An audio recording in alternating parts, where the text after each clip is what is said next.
Commander Zurl of the Kreeth Dominion had 3 hearts, none of which were prepared for what was about to happen. Hovering above the smoldering ruins of Earth in their ship, the salvage blaster, Zurl stood at the center of the mess hall, flexing his mandibles in anticipation. Around him, 8 of his crewmates chittered in their seats, recording devices pointed at the table, countdown graphics shimmering in their ocular overlays. A polished bottle sat between them, menacing and mundane. "Is it radioactive?" asked Lieutenant Vrex, poking it with a gloved claw. "No, worse," Zurl growled. "It's culinary." The bottle, half empty or half full, depending on how suicidal you felt, was redder than Martian blood and labeled in crude Earth script, Carolina Reaper sauce. Below the label, someone had written in black marker, "For the love of all that is holy, do not consume." Signed, everyone. "Bah," Zurl said, clicking the safety off his palate. "Human dramatics. They cried over gluten, remember?" The room chuckled. One of the crew broadcast the moment live to the Cosmic Cast Network. Already, over 90 billion beings were tuned in. Across the galaxy, viewers watched as Zurl unscrewed the cap. A wisp of scent slithered out. The camera lens fogged. "Spice is the flame of glory," Zurl declared. "May my tongue transcend mortality." And then he drank it. No dabbing, no dipping, no microscopic analysis. He poured the liquid straight into his primary mouth. 5 full drops. For 0.5 seconds, nothing happened. Then the Kreeth language core, a neural implant engineered to handle 9-dimensional profanity, imploded inside Zurl's skull. He let out a noise so shrill and so profound that it bypassed local physics. The ship's bulkheads warped inward. One of the crew's eye stalks combusted. Heat! Heat in all directions. Zurl screamed, clawing at his thorax. Lieutenant Vrex lunged for the medkit, only for the medkit to self-destruct and flash no on its display. Crewmember Zarn tried to help, but slipped in a glob of spilled sauce and face-planted into the residual dribble. His legs kicked once, twice, then folded neatly like a dead tarantula. His last words were, "I hear colors." Back on the Cosmic Cast Network, viewers across the Trigon Nebula were already vomiting empathetically. On the planet Iller Prime, a children's cartoon was interrupted by emergency spice warnings and a temporary planetary evacuation. Inside the mess hall, Zurl now glowed a faint orange. Smoke rose from his carapace. His secondary heart had filed for early retirement. He attempted to issue a command, but only managed to croak, "I tasted my ancestors." Then he collapsed.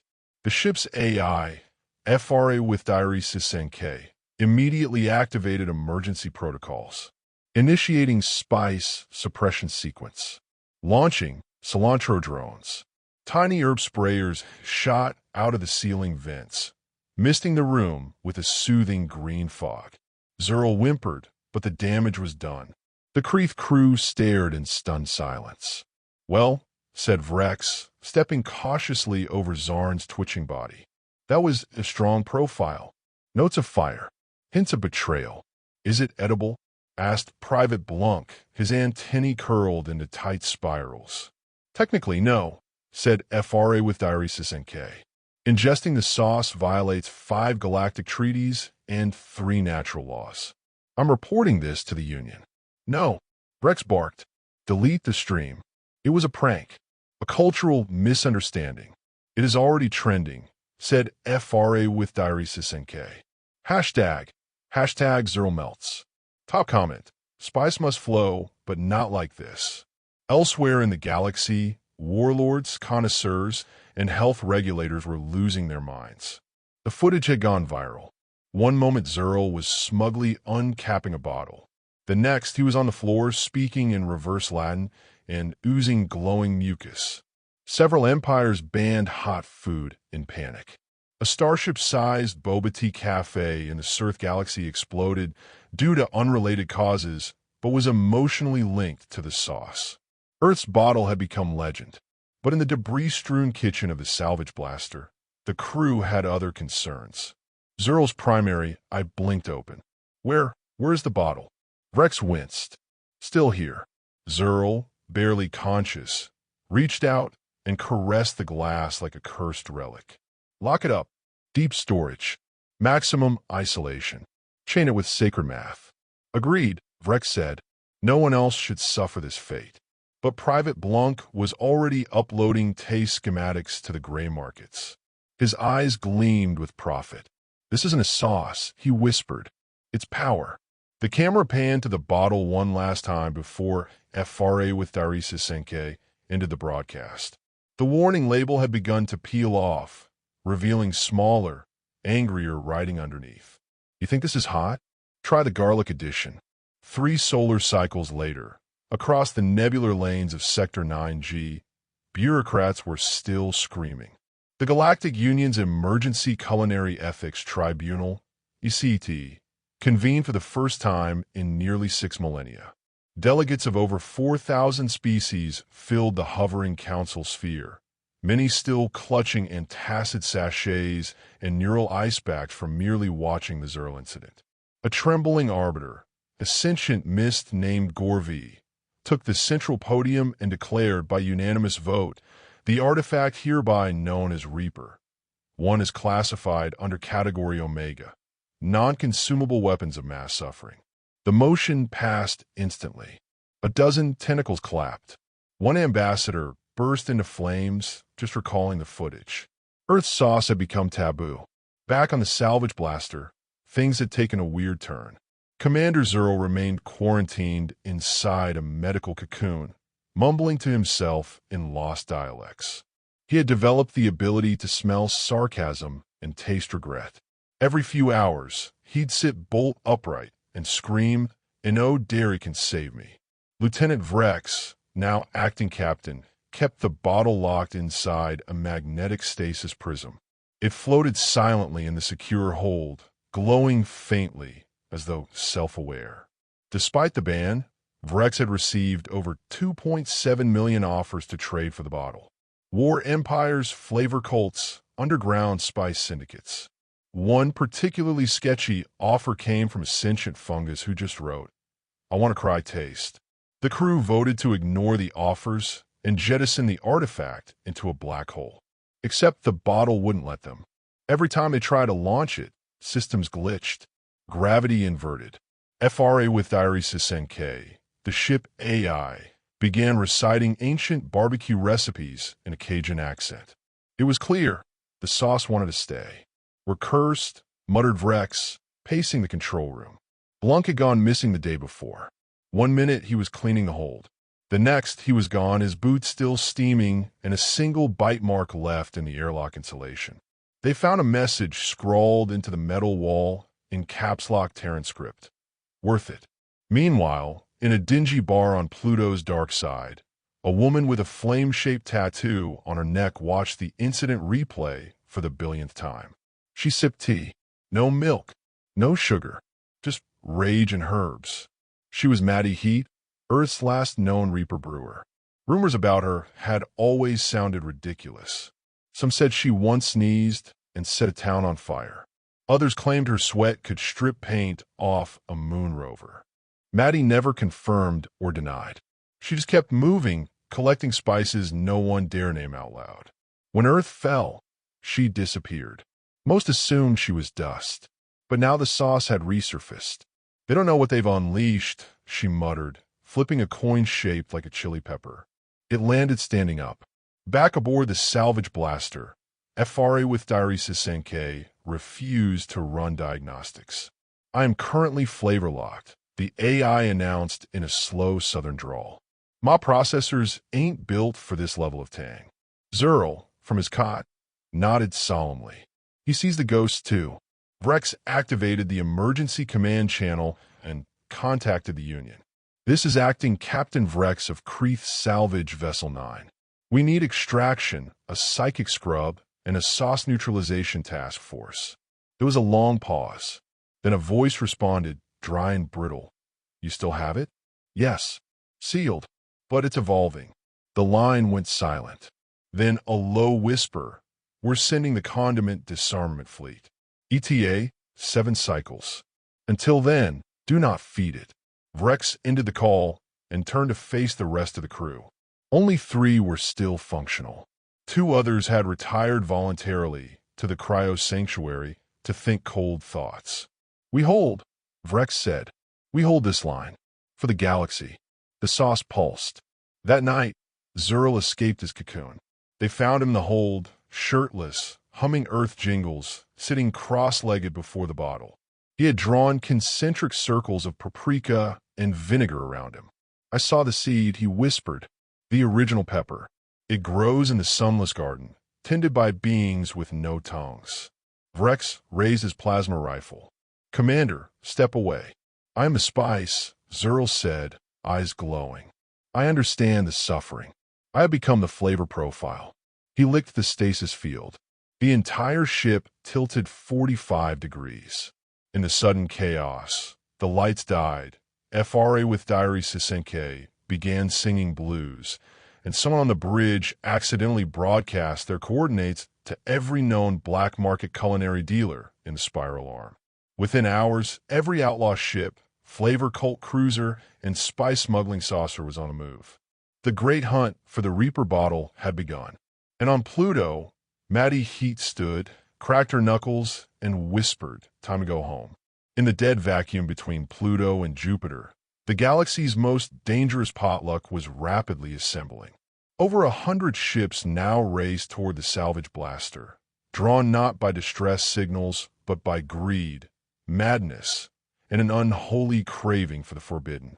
Pirate frigates, cult rafts, culinary war barges retrofitted with flame cannons. Every vessel carried a crew convinced they could claim the sauce and survive. Most hadn't even seen the footage of Zurl's collapse. They just saw a price tag. Rumors said 1 drop could warp your soul, that it tasted like enlightenment filtered through a dragon's lungs, that it made black holes sweat. Meanwhile, inside the blaster, things were tense. Commander Zurl now floated a few inches off the deck, orbiting the bottle in slow circles, humming a melody only he could hear. His body radiated mild heat. Not lethal, but definitely uncomfortable. The kind of heat that makes soup boil emotionally. "I don't trust his hovering," muttered Vrex from behind a fried plasma shield. Crewmember Jal, the only one still willing to enter the hold, peeked out from behind a fireproof blanket. "He's whispering to it. He's naming peppers that don't exist yet," Vrex said. "Did he just say Spectre Jalapeno? And Hyperghost, but 7X, Jal nodded. "That's not even a pepper. That's a military rank." "Where's FRA with Diary Sisenke?" Vrex asked, still locked in blues mode. Keeps mumbling about sauce in his circuits. As the ship shook from a passing thunder comet, Vrex activated the last security measure, the anti-flavor protocol. A desperate gambit designed to suppress all flavor resonance aboard the vessel. The air turned bland. The walls grew beige. Every spice molecule on board instantly dulled to the point of sadness. Even memories of seasoning started fading. Zurl hissed. His body flickered like a bad channel. "You think you can silence the Scoville gods?" He croaked, and then the bottle moved. Not physically. It didn't shift or tilt, but its presence intensified. The stasis field dimmed. It started sweating. That wasn't supposed to happen. "We need a plan," Vrex said, clenching his jaw. Jal blinked. "Like a real plan? Or another, throw it into the moon and see what explodes plan?" "A real one," Vrex replied. "We get it off the ship alive. Contained. Before the pirates get here." Outside, space rippled. The first ship arrived. The Scorch Ritual, a cult vessel shaped like a chili pod. Red flames painted its hull. Dozens of robed spice zealots chanted as they activated their spice boarding beams. Their leader, Grand Pepperone, opened channel. "Heathens," he shouted, "deliver the sacred sauce and receive mercy. Or keep it and be digested by cosmic cumin." Vrex replied with a universal hand gesture that translated across 9 species. Another ship dropped out of warp, the Flavor Mongrel, captained by Chef King Baldo, a cybernetic cook tyrant whose apron was rumored to be woven from the skins of defeated food critics. He sent a transmission too. "Give me the sauce, and I'll make you legends," Baldo growled. "Refuse, and I'll flambe your spinal fluid." "Polite guy," muttered Zhao. "We need Maddie Heat," Vrex said suddenly. "Who?" "She's real," Vrex replied. "She's the only one who can survive it. We bring her in, we survive this." Zhao blinked. "That's just bedtime myth. She rides comets and seasons solar flares with her fingers." "Exactly," Vrex said. "She's our best shot." As the ship dodged an incoming marinade torpedo, Vrex triggered an old transmission relay. It was a gamble, broadcasting coordinates to a myth.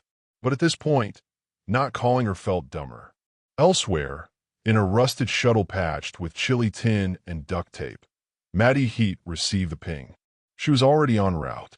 Back on the blaster, the ship's gravity fluctuated again. The bottle's glow deepened to a reddish black, and a low hum filled the corridors. Zurl had entered a state of sauce communion. His eyes swirled like overboiled ketchup. Symbols danced above his head, ancient recipes long thought lost. "I am the burn," he whispered, "and the burn is me." Suddenly, the bottle shattered its stasis field. Not broke, just ignored it. Like a tax, the heat surged through the ship, lighting up every sensor. The walls blistered. FRA with diuresis NK rebooted violently. Nope, I'm out." The AI screamed, ejecting itself into a memory drive and rolling under a table. Zhao slapped a coolant grenade onto the deck. It hissed. Nothing cooled. The floor hissed back. "We're losing this ship," Vrex said, choking through the rising spice fog. Then a tremor. A massive shadow loomed overhead. The spice fleets had arrived. Every pirate, zealot, and smuggler's guild began boarding maneuvers. Laser lances flew. Docking clamps snapped. Hot sauces of questionable legality were launched across the hull like medieval flaming barrels. And in the chaos, Maddie Heat walked aboard. No suit, no weapon, just a leather coat, chilly earrings, and a smirk so sharp it could cut garlic. She walked straight into the hold. Zurl turned slowly. "You," he rasped. "You're her." "I'm the warning label," she replied. He raised his hands. "You came for the crown of flame?" "I came for the bottle," she said, cracking her neck. "And to slap sense into whatever spicy nonsense you think you are." Zurl snarled. "This is beyond you, Brewer. I have merged. I'm Scoville Ascendant." "Then this'll hurt," Maddie said, reaching in her pocket. She pulled out a vial no bigger than her thumb, pure, clear fluid. She popped the cap and threw it at Zurl's feet. The vaporized antidote of yogurt concentrate. Zurl shrieked like a kettle possessed. His powers unraveled. The heat dimmed. The bottle stopped glowing, visibly confused. Maddie stepped forward and snatched it. "Time to chill," she said, sealing it in a case made of obsidian and regret. The ship groaned. Dozens of pirate signals were now inside. Boarding parties began to pour into the corridors, chanting, sweating, sniffing the air like sharks who prefer tacos. Maddie turned to Vrex. "You got escape pods?" "2. Not enough." "Then what?" She cracked her knuckles. "We seasoned the stars." Outside the blaster, things went insane. Maddie rigged the main reactor to emit a synthetic capsaicin field, turning the ship into a floating spice bomb. As she, Vrex, and Zhao escaped in a flaming pod trailing cumin smoke, the ship detonated, unleashing a wave of heat so profound that entire enemy fleets spontaneously developed ulcers. The Reaper bottle was safe. Maddie held it like a newborn apocalypse. On board the pod, Vrex glanced nervously at her. "Where are we going?" "To the freezer vaults of Wintrex 9, she said, tightening her grip. "Only place cold enough to hold this devil." Zhao blinked. "You mean no more hot sauce?" Maddie smirked. "We don't get to touch this one again. Not after the galaxy screamed." She looked out the window as the last flames of the battle dimmed in space. "It wasn't a bioweapon," she whispered. "Just a Thursday snack." And somewhere, in the deepest parts of the sauce. Something giggled. Centuries later, in a quiet archive beneath the frost libraries of Wintrex 9, a young scholar brushed away ice from an old data slab.